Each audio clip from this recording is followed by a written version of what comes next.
It's back and it's knockout. The CAF Champions League has reached that pivotal part of the competition where everything is now on the line, where the noise, excitement, and the on-game play, the in-game play is now magnified, where progression, elimination, history, desolation, the gold and the silver medal are all separated by moments. Moments of brilliance, moments of madness, moments. Just moments.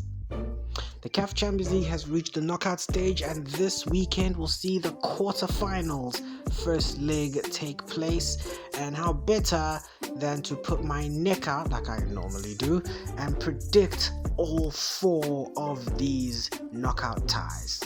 Hi, I'm the Football Otaku and welcome to my latest video. And in this video I have returned from my should I say short leave. It was pretty nice. I experienced some nice things, but now we're back to the football, and now we will predict the quarterfinalists of the CAF Champions League. Of course, if you guys are loving the content, don't forget to like, to share and subscribe. And thanks for the support for my first should I say short form video on Orlando Pirates. I'll be definitely doing a lot more of those. Look out for those.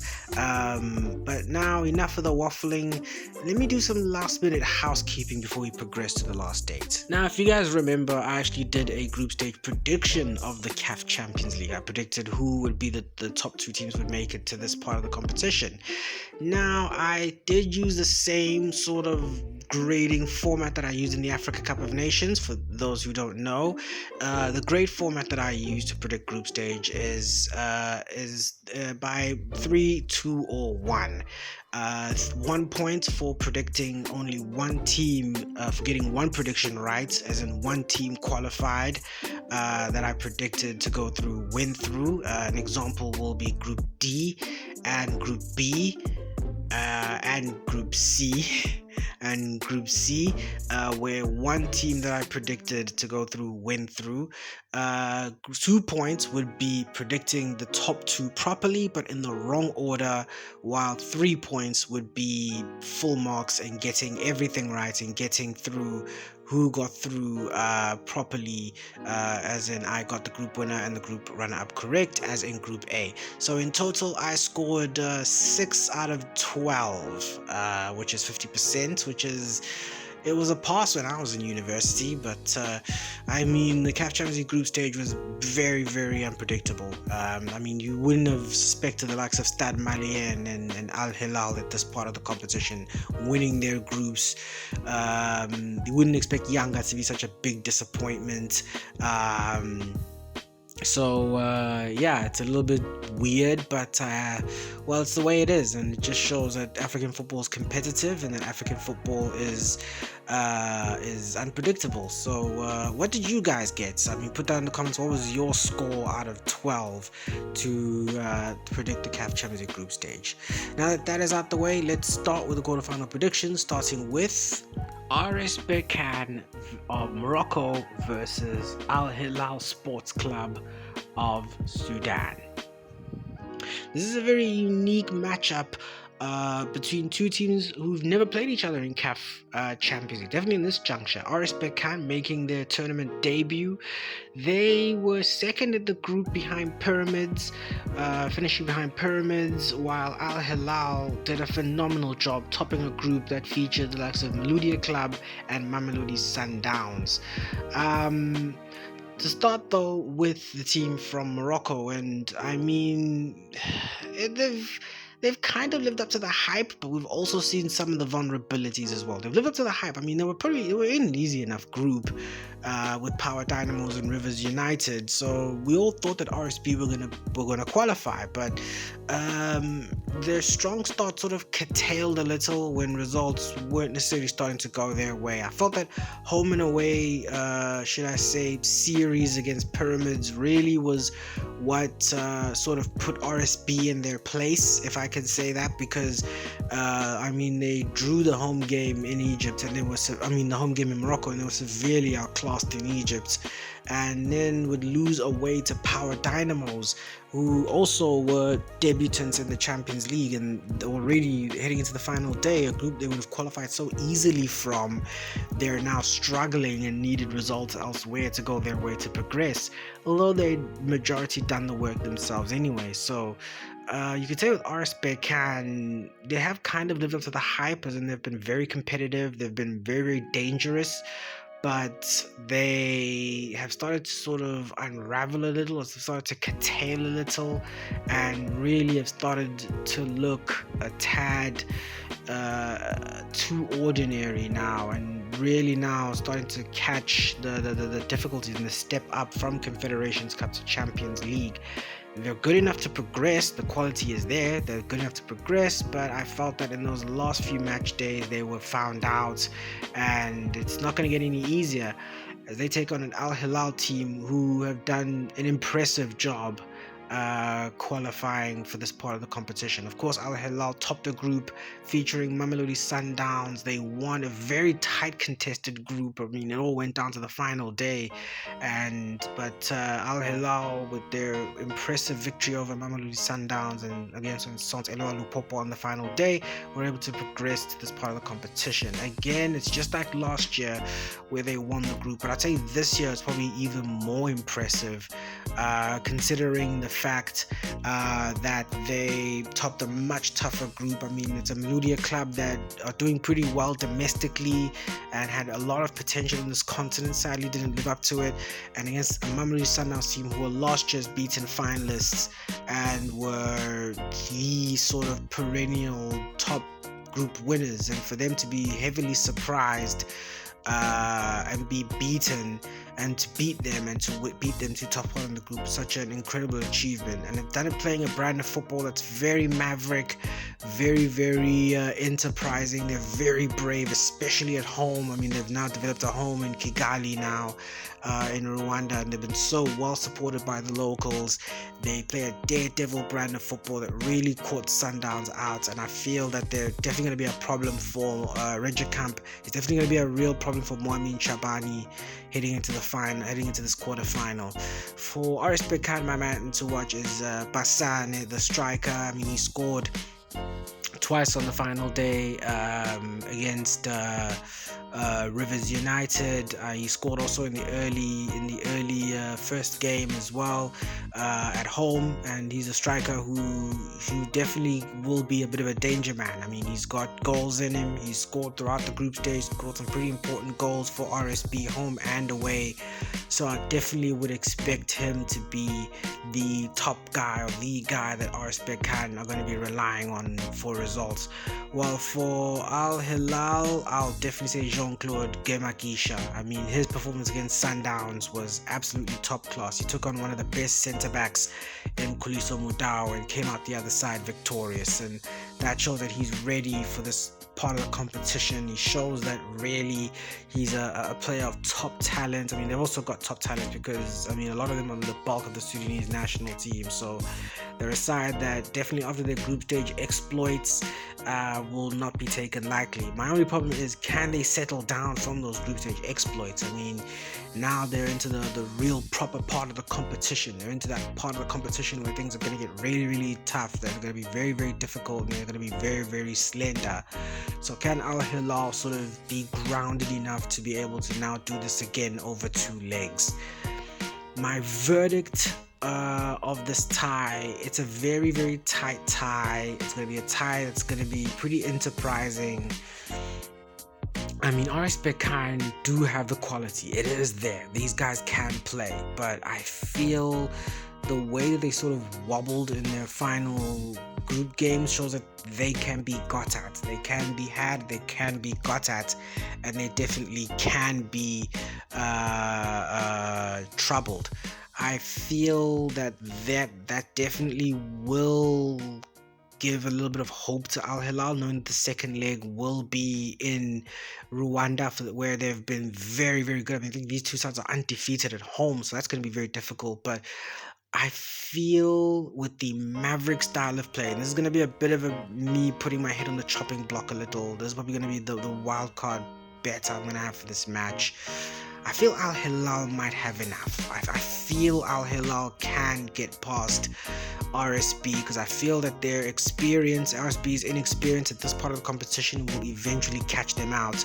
While on the other hand, I feel that their experience will catch them out. I feel Al Hilal, having been at the stage last year, they would have definitely learned their mistakes against Al Ahly. Knowing that they ran Al Ahly quite close, they'll definitely have learned from their mistakes. They've definitely gotten a coach now that knows how to sort of play this juncture of the competition. Has definitely gotten this maverick style of football out of them, and I feel that that will be enough to sort of surprise RS Berkane. If there is going to be a bit of an upset in this round, it comes here. I see Al Hilal beating RS Berkane. Quarterfinal 2 sees Esperance Sportif de Tunisie versus Al Ahly Sporting Club of Egypt. It's the big one again, the big classic, the big rivalry. Every continent has one where two of the giants of the continent clash, more times often than not in the Premier Club competition of that continent. And whenever they meet, it's fireworks included. Europe has Bayern Munich versus Real Madrid. South America has... Can someone please in the chat please tell me what is the most played fixture in CONMEBOL club competition? It's probably going to be River Plate or Boca Juniors whenever they visit the giants of Brazil, like your Flamengos or Santoses or Palmeiras or the likes. In Africa, it's Al Ahly versus Esperance. This will be their 23rd and 24th meeting in African club competition, and these guys have met each other in so many knockout games. I mean, both teams have great knockout moments. Al Ahly winning the Champions League in Tunis in 2012 after what was a very dark and tragic year for the club, to end it by winning back African football's top prize in Tunis. Esperance also have their moments in Tunis where they came back from 3-1 down to win 3-0 and win their Champions League in 2018. And then of course you have the Champions League final of 2024, which Al Ahly won their last meeting. Al Ahly won 1-0 after a goalless draw in Tunis. These teams need no introduction. This is probably even the tie of the round. For Al Ahly, they topped what was a relative group of death. I'm not going to say with not enough effort, but I'll definitely say that they were very, very economical in their progression. They finished top of the group. While for Esperance, the group stage was anything but comfortable. They finished second in the group behind Stade Malien, which is a massive shock. But it's a club that is also dealing with a few things. Well, both of these clubs are dealing with a few things. Al Ahly's domestic form hasn't really looked nice. I mean, they're still sort of in the title picture, but you can tell that domestically they're starting to slip off the Champions League places, and you can definitely tell that things aren't all the way right in Cairo. But at least it's much better than when they started the season, when they had a slow start to the campaign and had a change of coach before even the Champions League began. Well, for Esperance, it's been, well, all chaos. I mean, it's been all chaos, at least in the CAF Champions League, where Mahia Kenzani was eventually let go, and heading into their do-or-die match, they were able to get a new coach and had a grand unveiling for him.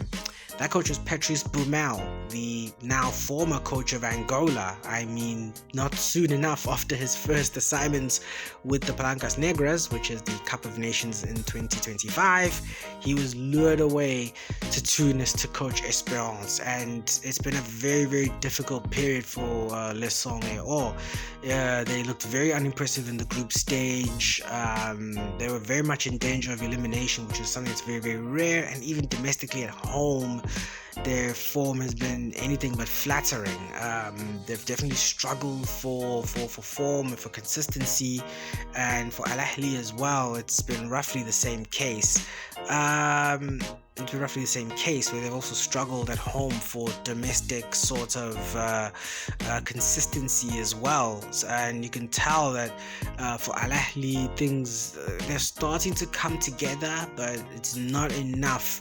Or not as often as they'd wanted to come together. Well, for Esperance, it really has been a pretty difficult time for the club. Their Champions League performances haven't looked very convincing, and they really do not look like a side that could challenge at this part of the competition. But I mean, that's what great teams do. They rise up in these huge important moments and huge important games. For my star player, or my sort of player to watch for Al Ahly, I'll definitely say Mahmoud Trezeguet. Mahmoud Trezeguet returns to Cairo after a small time in England in the Premier League, and he's definitely been one of these stars of Al Ahly's Champions League campaign. I mean, he scored 2 goals against Yanga in one game in the group stage, and has also been at the end of a lot of important moments for Al Ahly. I mean, getting goals and assists and contributing to the club and being a real threat up front for the Cairo Giants. And I feel that he will definitely be one of the more influential cogs in the Al Ahly machine if they're going to want to swing this tie in their favor. For Esperance, I will use, this is going to be one definitely off left field, but I'll definitely say Jack Diarra. Jack Diarra, he's a new boy. It's his rookie season for the club, and I mean, he's already scored in the group stage as well, but he's also got this youthful exuberance about him. Very young player, not scared to take people on. He looks like a player who's not scared to take people on. He looks like a player who definitely can create moments of magic, especially when he's supported around him. And I feel like for him, it's going to be a real tie for him to make his name, a tie for him to make himself famous. To get past an Al Ahly team that themselves haven't looked very great. Is going to be very interesting for him. And I feel like if Esperance are going to win this tie, he's going to be one of the guys who has to turn up.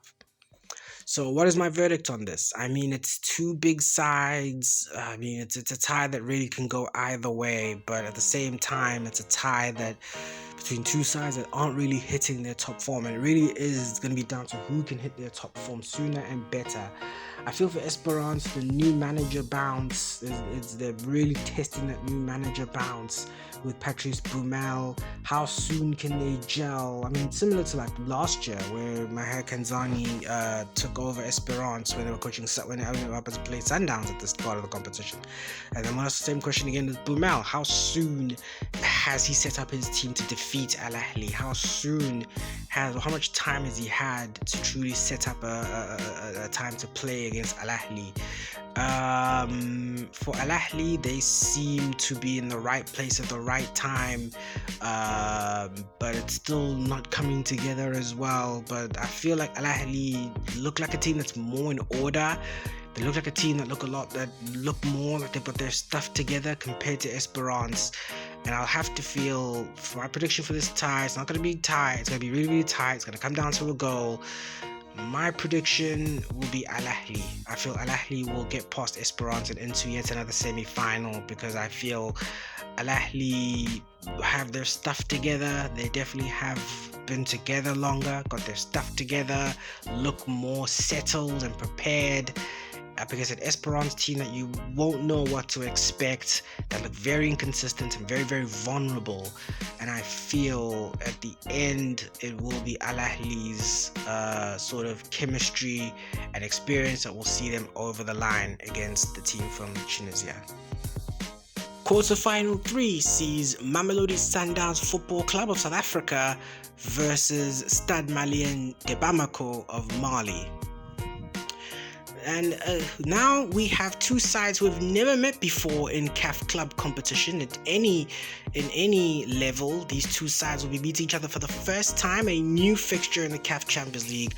Although it won't be Stade Malien's first visit to South Africa. They've met South African sides before in the Confederations Cup, but they've never met a South African side in this juncture of the competition. Neither has Mamelodi Sundowns met a Malian club at all in their CAF competition history. It's a tie of huge contrasts, both off and on the pitch. Mamelodi Sundowns' group stage was very tight. It was very uninspiring, and at large parts looked like it was about to come apart. I mean, they failed to beat Al Hilal home and away, which cost them top spot in the group eventually. It went down to the final day where they needed a result, and credit to them, they stood up when it mattered and got past Malien Club and were able to be here in this knockout stage situation for the consistently keeping up their record since 2019, having made it to this part of the CAF Champions League. For Stade Malien, on the other hand, they have been the surprise package of the CAF Champions League in the group stage. I mean, for a team that's making technically their competition debut, they have been absolutely amazing. I mean, they were in a group with Esperance, Petro de Luanda and Simba, 3 experienced Champions League campaigners, and they won the group, playing a daring brand of football and getting results really in places that no one thought they would. I mean, they drew away in Tunis against Esperance, beat them at home, were able to get a result away in Luanda, and have turned the 26th of March Stadium in Bamako, have turned it into an absolute fortress in the Champions League. And for Sundowns, that is going to be a very, very tough trip for them to make in the return leg in Mali. For Sundowns, though, since that group stage completion, Sundowns have started to click into gear of sorts. I mean, they've only lost once, which was the FA Cup last 16 to TS Galaxy. Quite unfortunate. Again, it keeps up this negative trend of cup competition disappointment. But they've been able to lock in and are now top spot in the league, scoring a huge win over Orlando Pirates a couple of weeks back, and they're now back where they feel they belong, top spot in the league. Again, the football doesn't look all the way inspiring. It's still pretty much lacking compared to Sundowns teams of the past, but now the results are starting to come, and now Cardoso, who is going through a very difficult group stage, who really was fighting for his Supa, is now starting to breathe a whole lot easier. For Stade Malien, on the other hand, since their qualification, things have sort of tanked in the Malian top flight. They're winless in 4 and are currently 7th in the league, but again, we won't read much into that because they've got games in hand because of this Champions League campaign, so it doesn't really help reading into their form book that much domestically. For Sundowns, though, to go back to Mamelodi Sundowns, they've really started to connect. They've really started. Their football is still has a bit of holes in it. It's still not perfect, but they're starting to get results and they're starting to get that confidence. You can tell that victory over Malien Club was massive because now the boys are playing with a little bit more freedom. They're starting to collect results. The confidence starting to get up again, and that very tricky period now seems to be behind them, and they now enter into a very familiar environment of the CAF Champions League, where even if they play that sort of brick football, it's what helps, it's what works. I mean, we saw that last year where Sundowns for the first time in 9 years made the final, and on their way to the final defeated 2 teams that in the past had knocked them out of the Champions League, and they used it playing a style of football that was very unlike them. It's a football that actually suits the knockout situation, the tense and the sort of discipline and the sort of staring match at times that CAF club knockout competition is. So for Sundowns, they've really been able to sort of lock in, get a good amount of results going. They've got the morale up, they've got the momentum up, they're playing well, and now they're in the Champions League knockout phase, and now where the style of football that they can play, or the style of football that they have adopted, now serves them really, really well.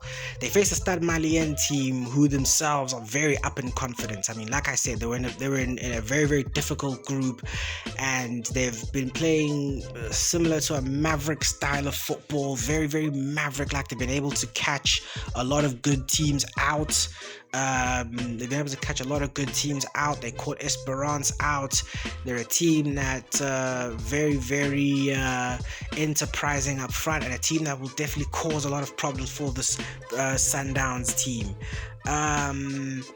And to pick my star man for Mamelodi Sundowns, I'll pick Brian Leon, the new Colombian striker. He scored twice against Malien Club, and has started to sort of blend in now to South African football. He's now started to hit that form, scored 2 crucial goals against Pirates in the league in that huge sort of championship game, and he's really started to blend into life at Mamelodi Sundowns. The teething problems seem to be going away.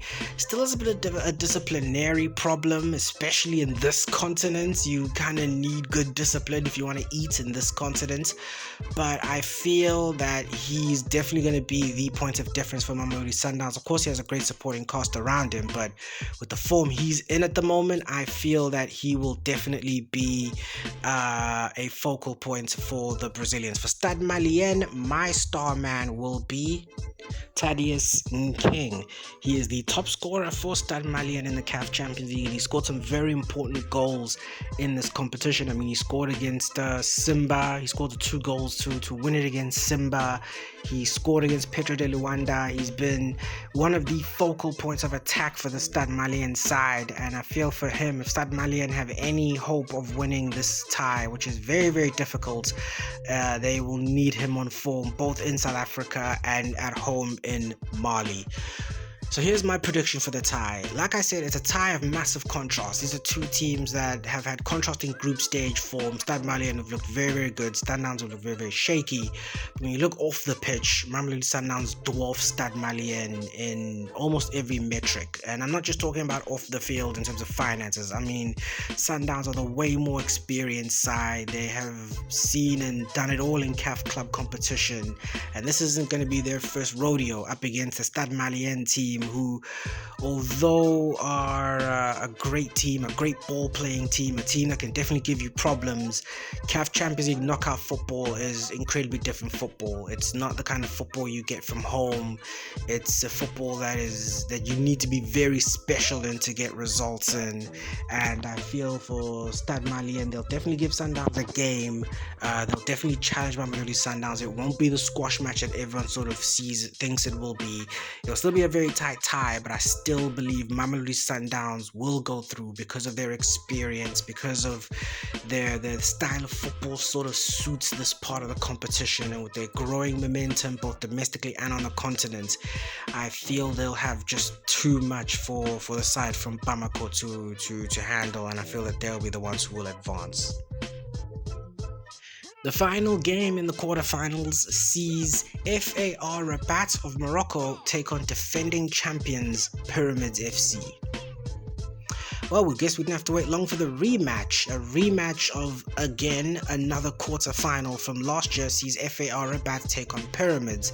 And this tie was absolutely box office to watch. I mean, Pyramids won the first leg 4-1 in Egypt, but then the second leg, FAR Rabat came close to pulling off a monumental comeback, only to be stopped just short with a 2-0 win. Pyramids going through and, of course, going on to win the CAF Champions League.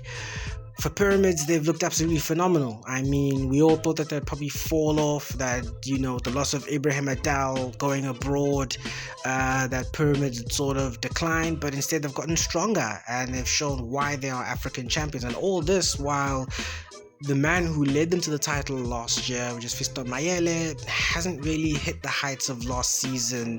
He hasn't been as visible in this iteration of the CAF Champions League. He hasn't really picked up the form that made him the killer in front of goal last year. But the crazy part is Pyramids don't necessarily need him to be, because they've got a great supporting cast around him. And you saw that in the group stage with a large variety of scorers, of how they were able to get goals, bags of goals. And the crazy part with Pyramids is how they've gotten stronger. It's not just in terms of now they're scoring more goals, but now they're starting to overrun midfield. They're starting to dominate the midfield battle, something that they weren't necessarily doing last year, or were really emphasizing on last year, winning the midfield battle. But not only are they winning the midfield battle, but their defense is getting much stronger. They only conceded 2 goals the entire group stage, and the first 4 games didn't concede any. Had 4 straight clean sheets in the group stage, and that shows just how strong this pyramid side has gotten over the past couple months. And they're now definitely going to be a huge challenge again. I mean, they've won the CAF Champions League and have only gotten better, and they're definitely going to be a challenge for their opposing team, FAR Rabat, who finished second behind Ahly. And for FAR Rabat, again, it was a very, very tight group stage campaign. I mean, it wouldn't be when you were in the group that they were in. Felt that they were very hard done by when they lost out to Yanga, but they were able to bounce back and score some crucial wins, especially at home to JS Kabylie and to Yanga, which needed a lot of strength because those games are played behind closed doors. So they're a team that are able to dig very, very deep, a team that is able to get a lot of game results, especially at home, and a team that is able to sort of get the results and able to sort of get the goals that they need. My star players for this tie for Pyramids, I will pick Oita. Absolute bagsman, a huge goal getter. I mean, he scored a hat-trick, I think, on opening day, and he hasn't looked back since. He's got quite a few goals for Pyramids in the Champions League, scattered around the group. Of course, he has a great supporting cast around him, like the likes of Zakaria, again, the aforementioned Mayele, but he has been one of the stars of Pyramids, definitely been the leading star of Pyramids in this group stage and in the Champions League so far. So I feel he's going to be my star man. For FAR Rabat, Mohsin Boriga, he scored massive goals in the group stage. He was definitely the man who sort of stood up for FAR Rabat when the team needed, especially in the games against JS Kabylie and Young Africans. He really stood up for the side, and really I would say also their defense did a good job, especially against Ahly, where they knew they needed to sort of be on the right result to stay through. But I would say that the number 9 for FAR Rabat will be my man to watch, and definitely will be FAR Rabat's best chance of salvaging this tie.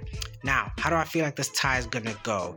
I feel like FAR Rabat, though, do show a lot of resilience. We saw that in their last few games, and it was a very difficult group. They showed a lot of resilience, a lot of fighting spirit, and they showed a lot of ability to get tight situations on their side. They showed that especially against JS Kabylie, they showed it against Yanga, showed it against Ahly.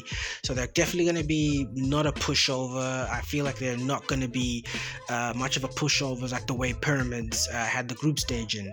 But at the same time, you look at this Pyramids team and they just have so much firepower. I mean, they have so much superiority tactically, the ability to overrun the midfield and win the midfield battle. Their strong defense that they've now seemingly been able to develop, and up front they've got bagsmen in front of goals.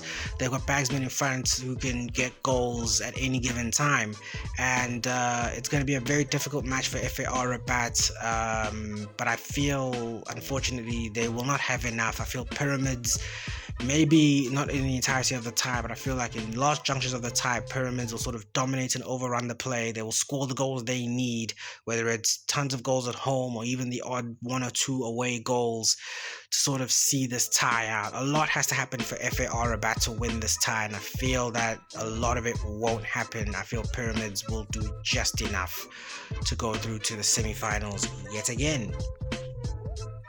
And that's it. That's the end of the video, guys. Thanks for sticking around. You're an absolute warrior if you did.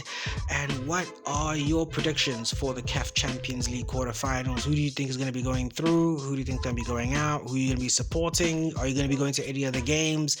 If you stuck around, again, thank you so much. You know what to do, guys, to like, to share, and subscribe, and all that other amazing stuff. And I will be, of course, following the CAF Champions League extensively throughout the competition. Again, I'm still thinking about my new short series that's coming. Maybe give me some ideas for what other things I can cover. I've got some ideas in my head, but I would like to have your input as well and your feedback, which is much appreciated. But until then, it's been your boy, the Football Otaku, and never forget, real football always wins. Check you on the flip side. Deuces. Bye bye.